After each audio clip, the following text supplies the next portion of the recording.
US-China trade war appears to be heading for yet another pause. Donald Trump is in Asia and he's gearing up to meet Chinese President Xi Jinping on Thursday. But before that high-profile meeting, America and China officials quietly held discussion in Malaysia on the sideline of the Asian summit. Namaskar, you're watching The Unfiltered Talk with Rishika. Trump didn't attend the talk himself, but his secretary did. And the outcomes, no big through, no deal, just what they are calling a framework, a temporary truce, a promise to keep talking.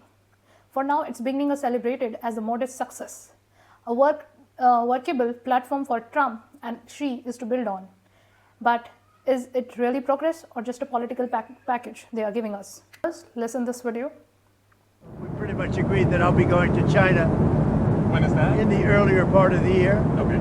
And President Xi will be coming into maybe Washington or Palm Beach or someplace sometime after that. That man leading the charge is Scott Bessent, the U.S. Treasury Secretary. He's the one on negotiating on the Washington behalf. Bessent called the new framework success. But when you look closer, what is inside, the pictures look very different. Because the United States seems to be quietly stepping back from its hardline positions.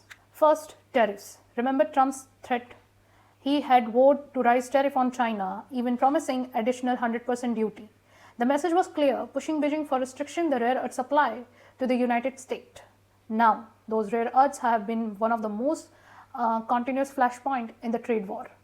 China has long used them as a leverage, limiting export to Washington and tightening its control over the crucial material. Concession from the US, no new tariffs. Then comes the second trade clubs. Washington is now considering easing certain chips export restriction to China. No official announcement yet, but several senior American officials have hinted at it and their reasoning that the US can actually reduce its trade deficit by selling more goods to China instead of cutting off this excess altogether.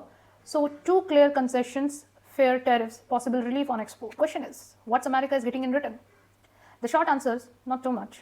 China hasn't made any major concessions on rare earth. Beijing hasn't reserved its crop, only delayed them. It's not survival, it's a pause.